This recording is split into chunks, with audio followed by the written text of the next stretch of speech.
Olá pessoal, tudo bem? Hoje eu vou compartilhar com vocês algumas lições muito preciosas que eu tenho aprendido sendo terapeuta cognitivo-comportamental online. Então, o que eu tenho aprendido nos meus atendimentos online, em especial com brasileiros que moram no exterior? Hoje você vai aprender um pouquinho. Bom, gente, o atendimento online, eu sempre falo sobre isso aqui no canal. Ele foi um divisor de águas para a nossa profissão, porque ele possibilitou que nós pudéssemos atender de absolutamente qualquer lugar do mundo, pessoas que estão em qualquer lugar do mundo, estando em outro continente, às vezes. Só para vocês terem uma ideia, eu tenho hoje, diria 50 a 40% da minha agenda só com pacientes online. O restante eu atendo aqui na cidade de João Pessoa. Hoje eu atendo pessoas do Brasil todo e também de alguns países. Eu atendo pessoas que estão na Dinamarca, que estão nos Estados Unidos, que estão em Portugal, que estão na França e na Inglaterra.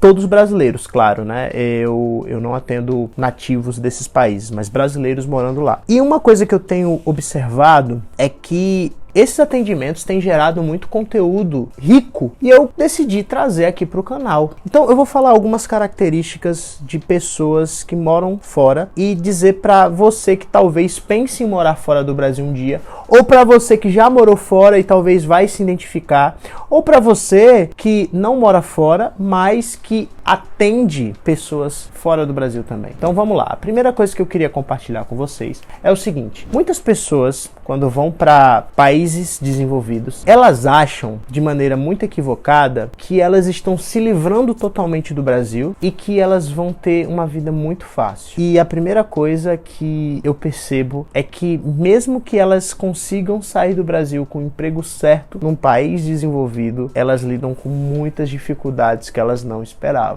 Então, isso é uma coisa que tende a deixar muitos brasileiros fora do Brasil ansiosos e até de certa maneira deprimidos, porque eles começam a ver coisas que basicamente como turistas eles não viam, porque eles estavam só turistando, né? As pessoas têm muitos sonhos de conhecer a Europa, por exemplo. Realmente é uma experiência incrível, mas uma coisa é você ir lá e passar um mês, 2 meses no máximo, fazer um bate-volta, né?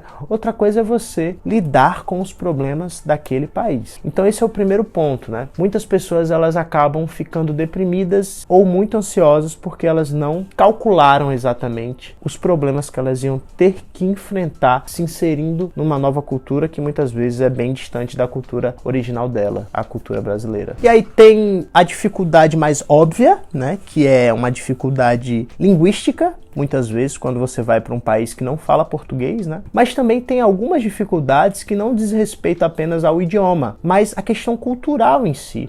É por isso que brasileiros que moram no exterior tendem a fazer terapia online com profissionais do Brasil, porque mesmo que eles sejam fluentes no inglês, no francês, no espanhol, existem certas questões que dificilmente um terapeuta nativo do lugar que eles estão vai entender esse brasileiro, né? Questões muito culturais, às vezes, por exemplo, é o famoso homesick, né? A saudade de casa. E é uma saudade muito mais por aspectos culturais que as pessoas só costumam valorizar quando não estão mais no Brasil. Por exemplo, eu tenho um paciente em específico que ele mora na Dinamarca. E ele fala que lá é um país em que até as pessoas mais pobres têm uma classe social, têm uma condição de vida, melhor dizendo, bacana, que dá para ter uma casa, que dá para ter um carro, um emprego. E ele conquistou questões materiais que dificilmente ele conquistaria no Brasil. Porém, é um país em que as pessoas não são tão calorosas, é um país em que as pessoas não são tão receptivas, e isso faz com que muitas vezes ele se sinta isolado. Pode ser que seja um caso particular? Pode, mas não é o que eu tenho percebido de outros brasileiros que moram em outros países como Inglaterra, Portugal. Portugal ainda é um dos países em que os meus pacientes mais se identificam, porque lá tem uma comunidade brasileira muito forte. Existem muitos brasileiros morando em Portugal e nos Estados Unidos, né? Então, dá para você achar muito da cultura brasileira lá. Mas no caso desse meu paciente da Dinamarca, não tem brasileiro nenhum morando perto dele, o que pode aumentar ainda mais a saudade de casa. Um outro ponto que eu comecei a perceber melhor depois que eu comecei a atender pessoas que moram no exterior é a famosa depressão sazonal. que eu já tinha ouvido falar, mas eu nunca tinha escutado de alguém que tivesse experimentado isso. E basicamente, pessoal, a depressão sazonal é um tipo de depressão, né, um tipo de transtorno de humor que acontece quando as pessoas moram em países de uma zona temperada, países em que muitas vezes o inverno é muito agressivo e muito longo. Ele se prolonga por muitos meses. Aqui no Brasil, a gente não tem muito as estações bem estabelecidas, né? É basicamente verão, alguns meses de chuva e verão. Mas quando você vai para países europeus ou para países na América do Norte, lá no hemisfério norte, as estações são mais bem definidas. E os invernos no Canadá, na Inglaterra, na própria Dinamarca, são invernos muito pesados, muito agressivos. Então, o sol, ele acaba ficando por poucas horas no dia. É como se um dia durasse 4, 5 horas e 20 horas fosse só noite, fosse só escuridão. Então, isso gera um transtorno de humor muito forte nas pessoas. As pessoas, elas ficam mais desanimadas, elas precisam fazer suplementação de vitamina D, enfim. E isso é algo que afeta muitas pessoas que moram no exterior e eu achei importante pontuar para vocês também. Se você for um dia morar num país nórdico ou num país da América do Norte, atente-se a isso. Tente buscar, se tiver ao seu alcance, claro, estados que sejam mais próximos da linha do Equador, porque aí a tendência é que você tenha mais horas de sol no seu dia. E se você mora no Brasil, aproveite e se exponha ao sol. Uma outra questão é o isolamento social que muitas pessoas têm, até por conta das diferenças culturais. Veja bem, se você é uma pessoa com mais de 25 anos, provavelmente você já está tendo mais dificuldade de fazer amigos. E isso se deve ao fato de que a vida vai mudando de tal maneira, parece que o nosso tempo vai ficando cada vez mais curto, a nossa disposição para conhecer novas pessoas também vai ficando cada vez menor, tirando algumas exceções, né, de pessoas que parecem que têm uma bateria social inesgotável. Muitos jovens adultos, a partir dos 25, 30 anos, eles já vão tendo menos amigos e aprofundando mais os laços que eles criaram ali no final da adolescência, início da fase adulta.